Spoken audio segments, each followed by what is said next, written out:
Hello mga Mars! Tanghali na naman at kailangan na natin magluto dahil pauwi ng aming kuya. Meron ako dito, natira pa kaming pork. So medyo buto-buto siya. Pero marami namang laman. So, kaka-blanch ko lang to. Ito lang lulutuin ko ngayon. Hindi ko alam kung anong lulutuin ko pero try natin kung ano maluto ko dito.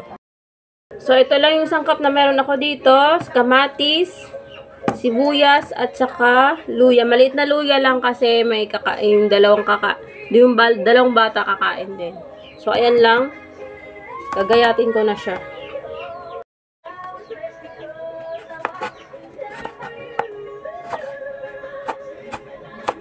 So, si kuya, araw-araw lang talaga yun sa sabaw.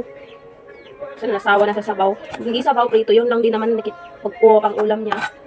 Kasi ayaw naman niya ng mga isda na sinaing, mga ganyan, yung mga paksiw. So, yan lang. Sabaw, saka prito. So, ilang araw na kami nagsasabaw din. So, gusto ko naman ngayon, aadobohin ko sana to, kaso hindi naman kumakain ng adobo si kuya. So, may kaunting sabaw, pero parang igigisa lang ko siya. Parang gano'n. Ang tawag doon. Hindi ko alam yung tawag doon, pero tingnan natin.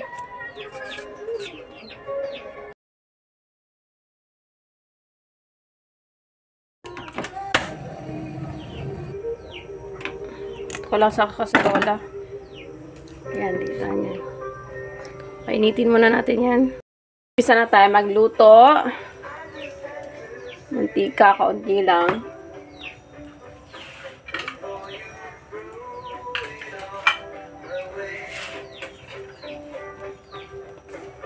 Sabay na natin ito ilagay. Yan.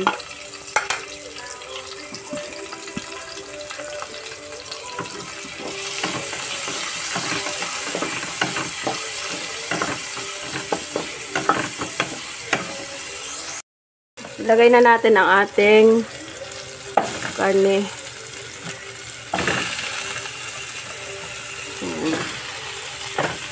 Medyo malambot na. Maliit yata yung paglagyan ko.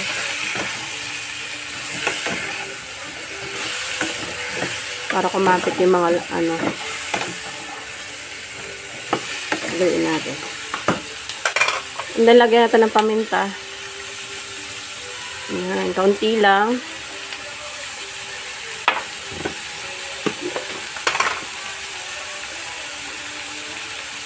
Kaunti lang asin. Kasi maglalagay tayo ng patis. Ayan. Ayan. Then, mix na natin ulit.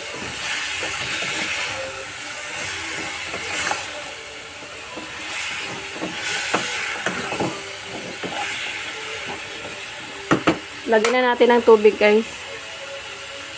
Para mambot. Para lang lumambot kaunti. Ayan. So, ayan. Tikman na natin.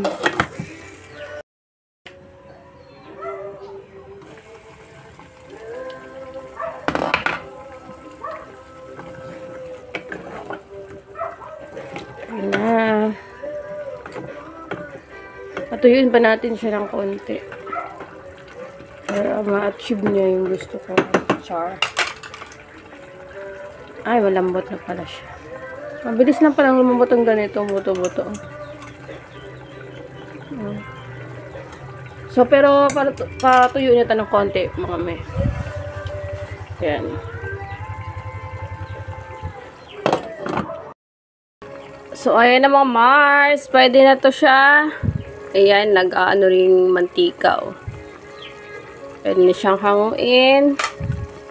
At pwede na tayong kumain. Antayin lang natin si kuya kasi parating na rin si kuya. Thank you mga Mare sa pag-watch. God bless po sa inyong lahat. God bless sa ating lahat. Magandang araw. Bye!